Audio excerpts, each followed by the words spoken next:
If I am teaching in Delhi University today, or I was teaching 10 years ago, till 10 years ago, it was my mother's dream. Who is an illiterate village poor. Today, you can see, and as a human rights activist, I could see all women across the country, the poorest of the poor, Adivasi women, Dalit women, they only desire only one thing: my child should get education. We will not get land, we will not get anything, we know, but we want our child to get education. It was the same dream my mother had. Was there any necessity that I never deserved to serve my mother at the last days? She died because of only one thing. Because I was implicated in this case and incarcerated without any facts. And she asked and asked till the last moment. She asked that she wanted to see me. That's the only desire she had. See, the state is there to serve the people. The state should not be there to punish the people and crush the humanity. Humanity needed state at one point in the history of development of human species to serve them, to organize them into a society, to have a kind of a society where there are no problems. And of course, the state become, in the course of time, the brutal oppressor itself. The brutal oppression should have, the state is formed by a contract of the people to stop disorder, anarchy, and the state became the anarchy itself. Dear friends,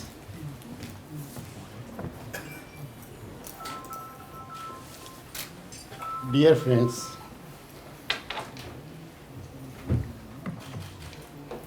Delhi press is familiar to me, but today it was familiar to me, it is familiar to me. But today, after 7 years, it looks like where I am not able to understand.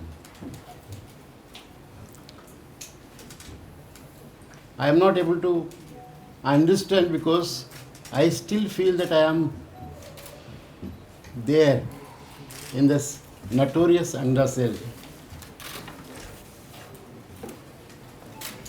I am not able to come to terms with the reality that is in front of me even now, after 24 hours of release.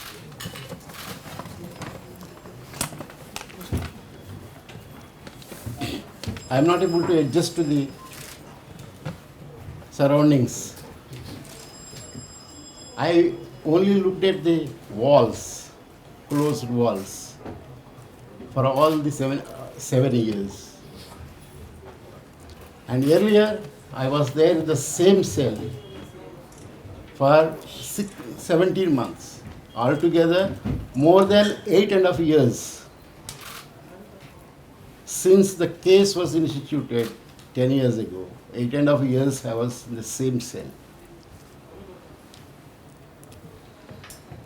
Perhaps the entire world knew the case was a fabricated case, even 10 years before.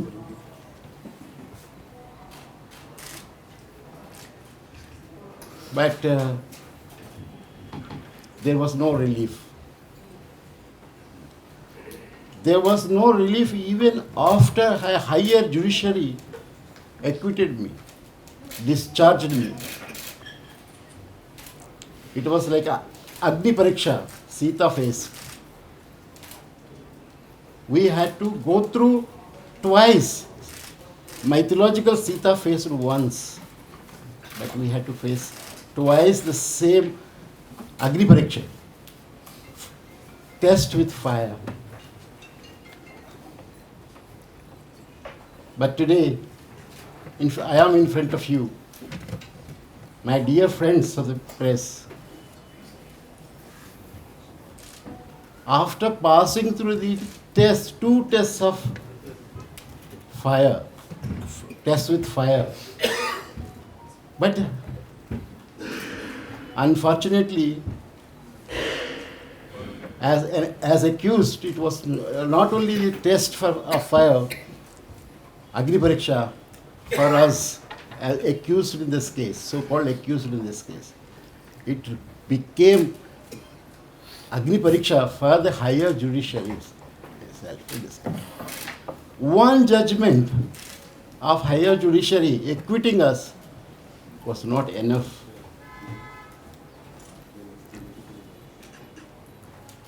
The higher judiciary itself is tested, not just us.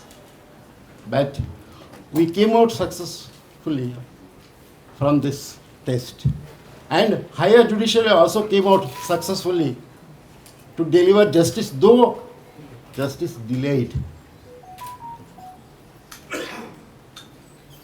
There is an old adage, justice delayed is justice denied. Today we are happy, perhaps happy, with tears in our eyes. Not just because we are happy, but it was not only a test for us, but it became a test for the higher judiciary. You cannot pronounce judgment acquitting these people once. You will be tested again. Perhaps higher judiciary also passed this Agni Pariksha.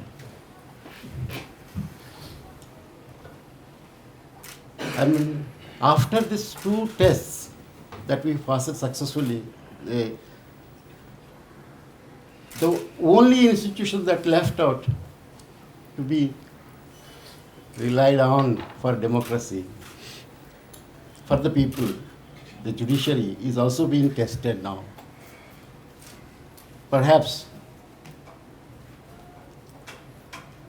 after this, the judiciary and we, the accused, punished during the process of law itself is the biggest punishment. It should not be actually in a democracy. But now, I am in front of you to say only one thing. I am not in a position to speak. I am not in fact a position to sit. I am sitting before you with tearing pains, shooting pains in my body. So I will be very short. I will say only a few words. First thing that I wanted to say is, I thank the press, particularly Daily Press and All India Press, for being supportive to me and to my family all through these 10 years. Maybe a section of press was not very happy to support, but a large section of Indian press, media, was supportive to us. This even I could understand from within my small prison cell, that there is hope in this country, that the press is supporting the truth and facts, not GN Saibaba.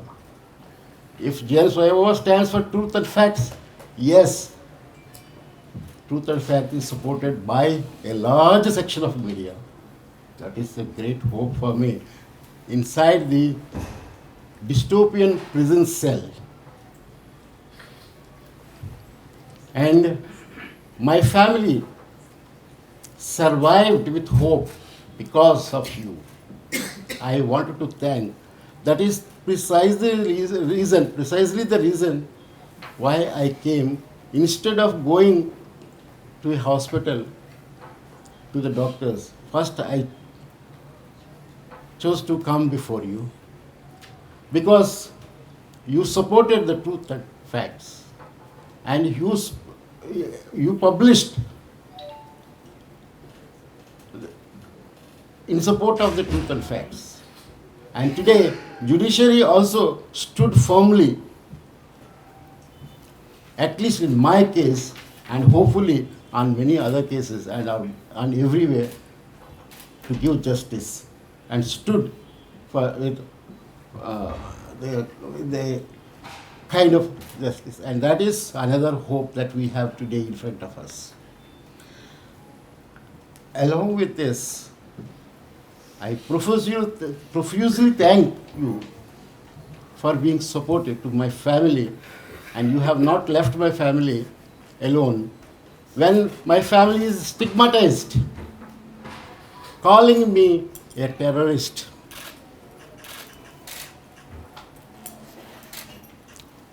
Not only me being behind the prison bars, but my entire family was also stigmatized. My family could sustain and could stand up because of your support. I thank you. And I also wanted to thank you through you, my lawyers. Relentless struggles of my lawyer to establish the fact and achieve justice. Lawyers from Delhi, lawyers from Mumbai, lawyers from Nagpur, all worked together. It was also a big test for them, and it was a relentless struggle. You know the lawyers. I will not take all the names. It will be very difficult to take the large team of lawyers who stood with us to bring justice to us. Perhaps it has become a case, a bigger case, biggest case in the country, biggest political case in this country, where the prosecution wanted to suppress by using all kinds of illegal, immoral means. And it was a long struggle for the lawyers. I especially thank two lawyers, though it's a very long list of names. A senior advocate of Mumbai High Court, Subodh Dharmadhikari, stood up and said that I will fight this case without taking 1 rupee, pro bono. He is a very aged and senior most lawyer in Mumbai High Court. And when the first trial came, he was not well, he was hospitalized. But from the hospital he came and argued. When second day he was also tested, he again came, though bedridden, and argued before the judges.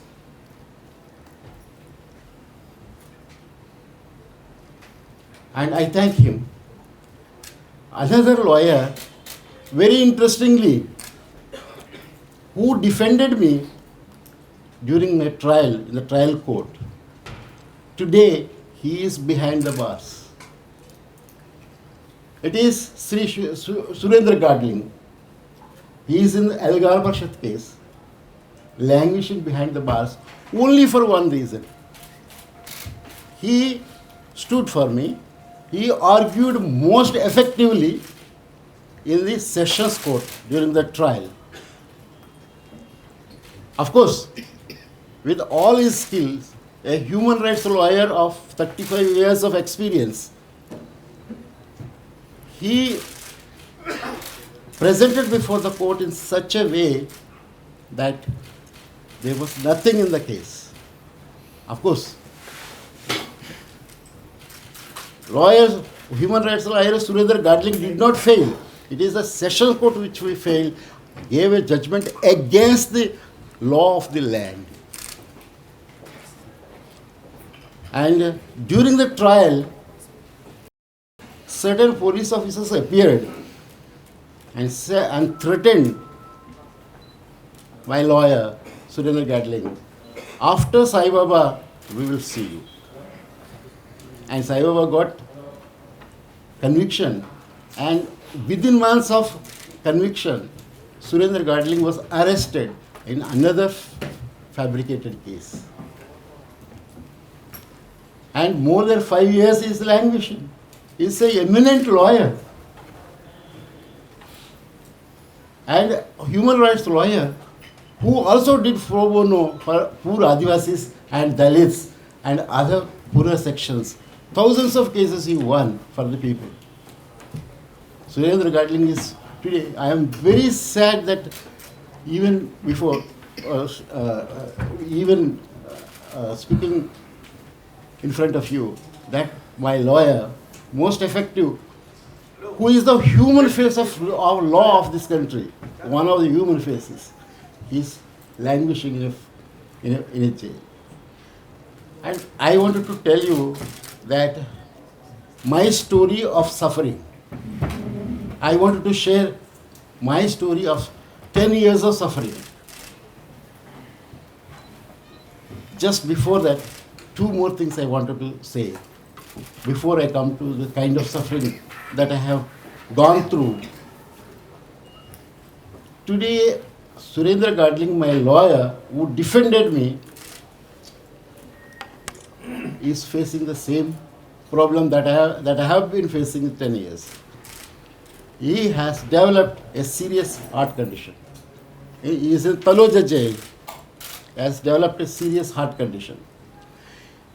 He also recently started falling unconscious like me.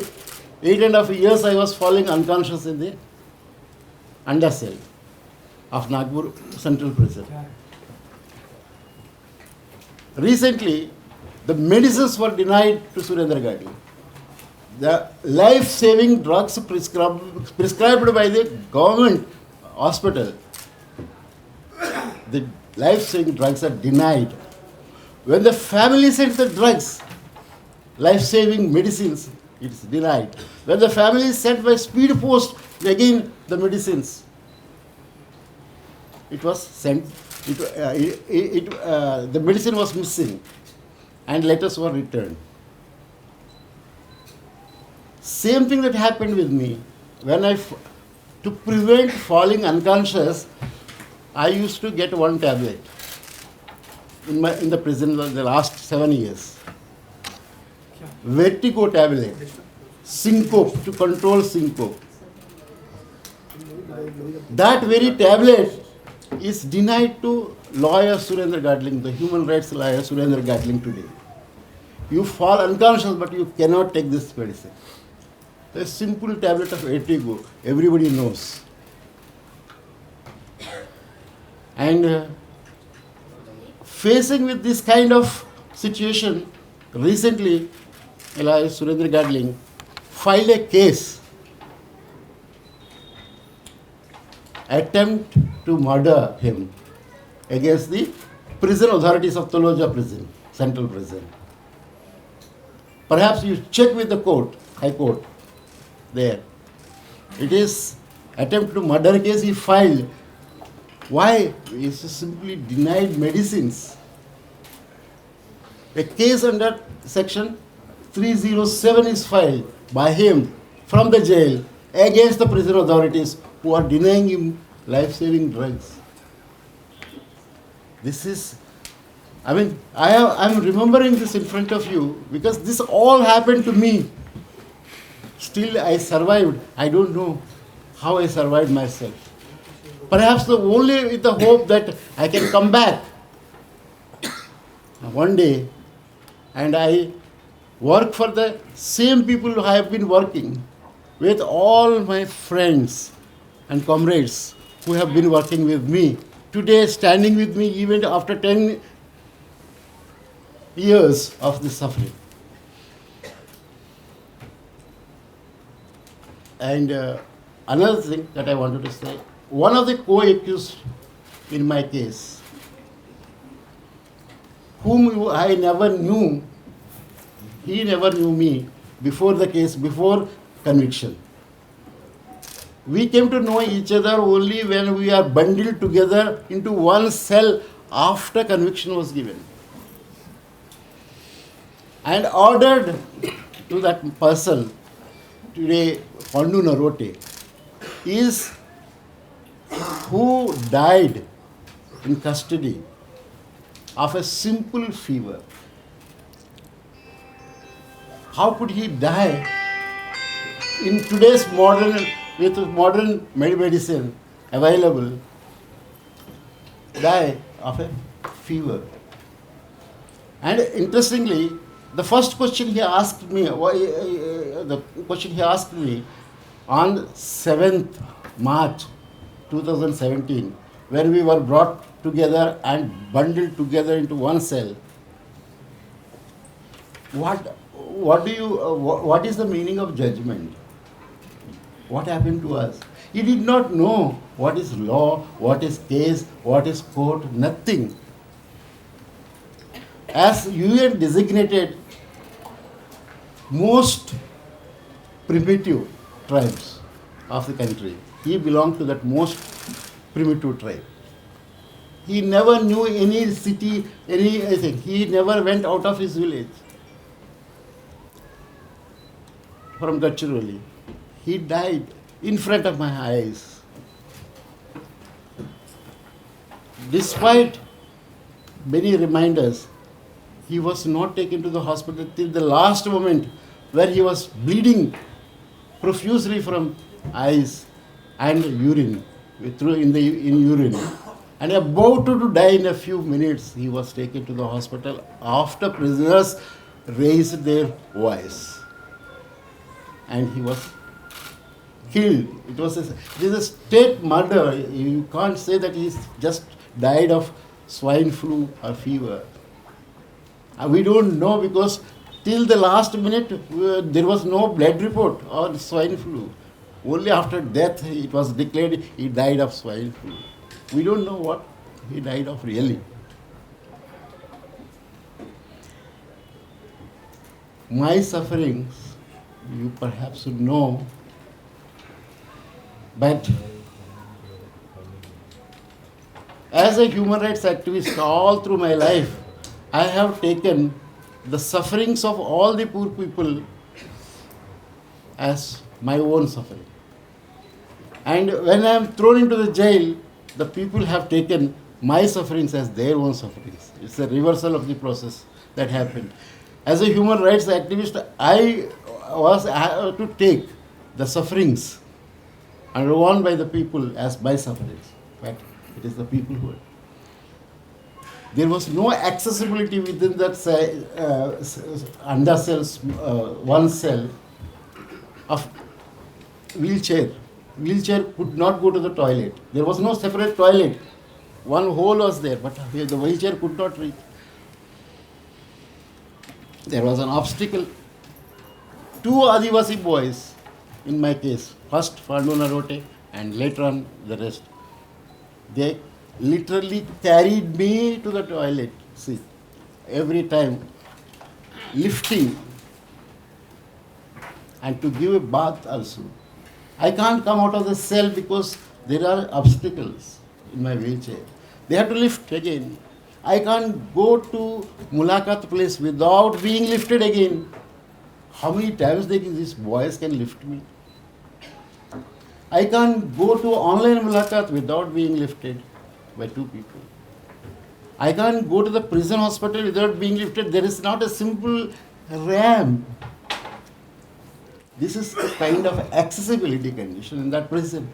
But apart from that, accessibility, I could not even go and fetch a glass of water. The wheelchair doesn't move within the cell. And how long, how many years one can stay like that with life?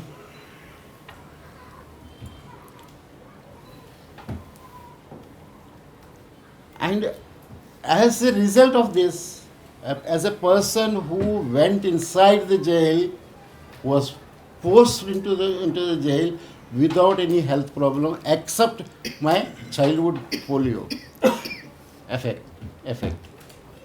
I had no other disease. Today, I am in front of you, though alive, but each and every organ failing me. I simply tell you in 1 minute the kind of things that I am facing today.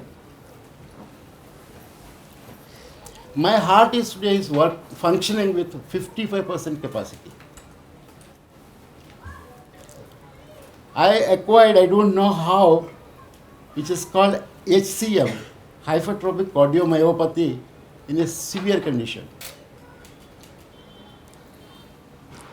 And the left part of the heart is only functioning with 55%. And doctors say if it drops in a few points, the percentage of functioning drops by few points, you will not survive. And I been facing syncope attacks. I fall unconscious. These episodes are repeating, but never I have been given a treatment for this. Only they conducted some tests, but never any treatment. They gave me only painkillers, 4, 5, 6 types of painkillers. And you know, on May 9th, 2014, when I was arrested, the police dragged me with my left hand. I cannot raise my left hand today. You can see it is swollen even after 10 years. When I came here, Comrade Raja's first question was, why is your left hand swollen? He saw.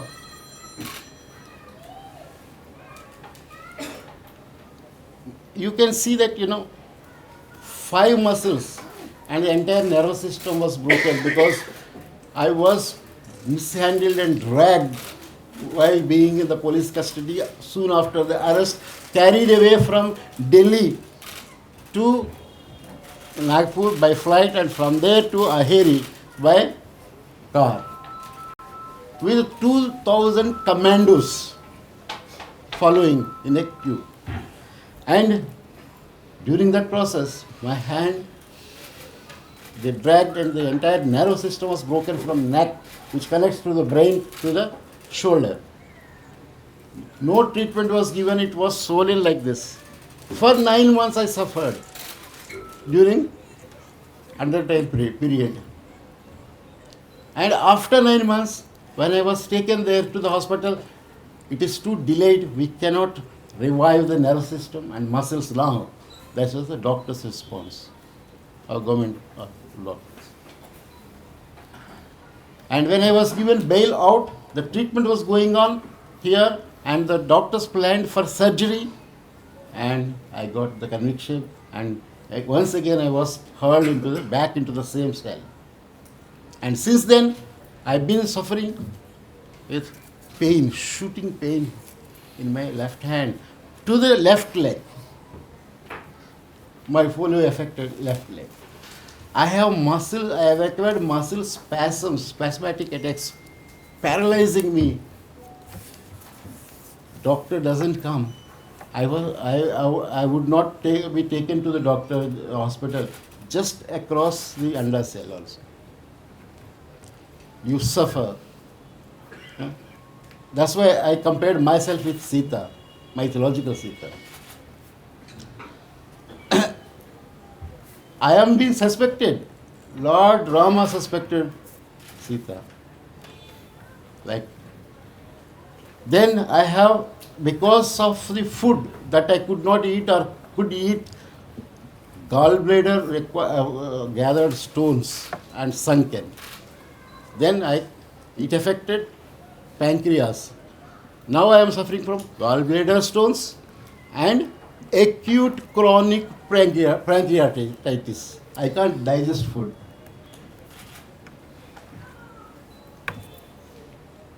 I can't eat. And then in one MRI, they found that there is a cyst in the brain, in my brain. And in another scanning, they found that there are cysts in my kidneys. They were nothing. I was going annual medical checkup all those years before my arrest.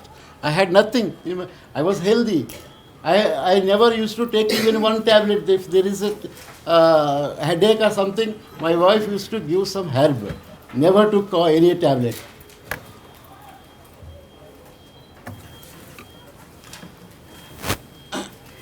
So, the doctors prescribed several things, government doctors.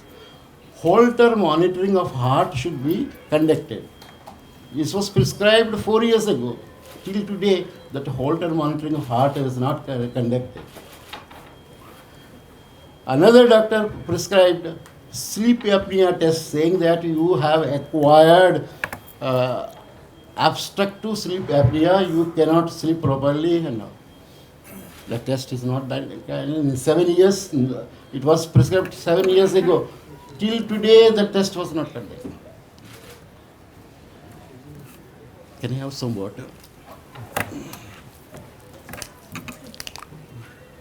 Another doctor prescribed surgical repair of nerves and muscles to stop at least the pain and improve the functionality of my hand. It is not being done. It is not even planned, not even discussed about. There are other tests not done. Why? The most criminal gangsters who live in the same prison, they get priority treatment even in private hospital with lakhs of rupees spent. Of course, all the poor people, the jail is filled with SCs, STs, OBCs, minorities. They never get any treatment. Perhaps I am amongst them, that's why I did not also get. Or perhaps they consider me that I am the biggest terrorist in the world. Because of that, I did get that. Even the medicines that are sent by Vasanta, it was very difficult to reach. Initially, I never used to be given. After my hunger strike for 10 days, which went around to all the departments of the governments and UN, then they started giving the medicine. Whenever she sent regularly, but after 10 days, after 15 days. You go without medicine for your heart within 10 days, even those medicines which are sent by your family. And it was happening to a person who has support from you, the media. It was happening. Of course, you have focused about all these issues, but still they could do it. Because the word from within jail will not come out. That is their confidence.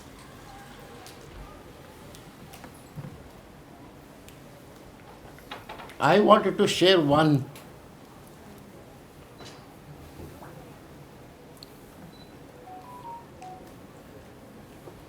emotional, as a human being,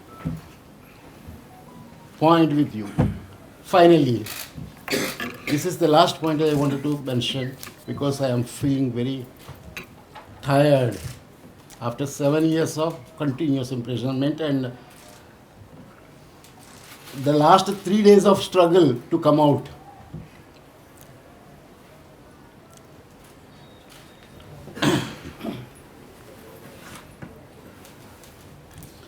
My mother passed away while being prison on 1st August 2020.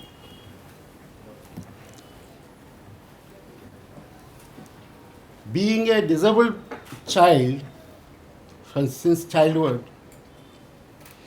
my mother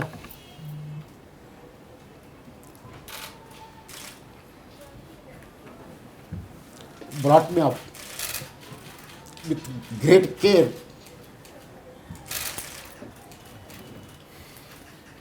She took me in her arms to the school. My child should get education. That is the only goal for her. When she died,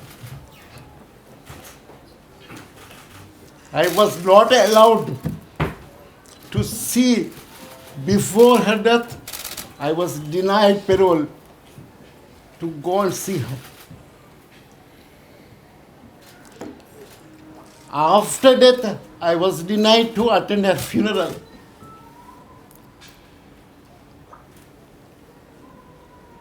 And after funeral, post-funeral function rites, I was denied parole. By the authorities, prison department, government, and courts.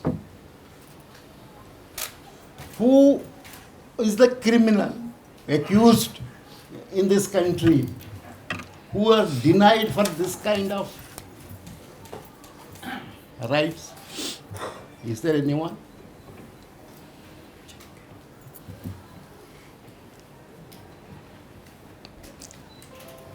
If I am teaching in Delhi University today, or I was teaching 10 years ago, till 10 years ago, it was my mother's dream. Who is an illiterate village woman? Today, you can see, and as a human rights activist, I could see all women across the country, the poorest of the poor, Adivasi women, Dalit women, they only desire only one thing: my child should get education. We will not get land, we will not get anything, we know, but we want our child to get education. It was the same dream my mother had. Was there any necessity that I never deserved to serve my mother at the last days? She died because of only one thing. Because I was implicated in this case and incarcerated without any facts. And she asked and asked till the last moment. She asked that she wanted to see me. That's the only desire she had. See, the state is there to serve the people. The state should not be there to punish the people and crush the humanity. Humanity needed state at one point in the history of development of human species to serve them, to organize them into a society, to have a kind of a society where there are no problems. And of course the state become, in the course of time, the brutal oppressor itself. The brutal oppression should have, the state is formed by a contract of the people to stop disorder, anarchy, and the state became the anarchy itself. And now it is crushing humanity brutally. You see the crowded prison where I came from. It was a prison for 1,500 people.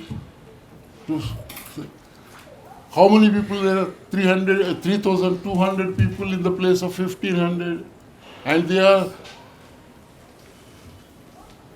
struggling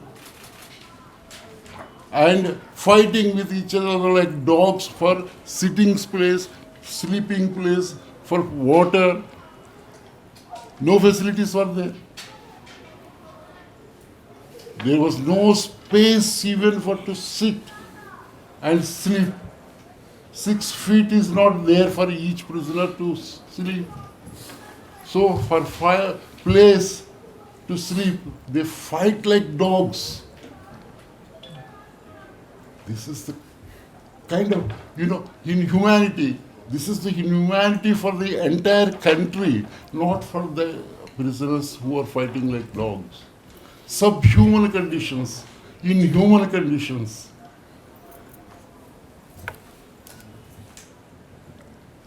I'm sorry, I became emotional before you. But you are my brothers and you helped my family, you become part of my family. That's why I shared all this with you.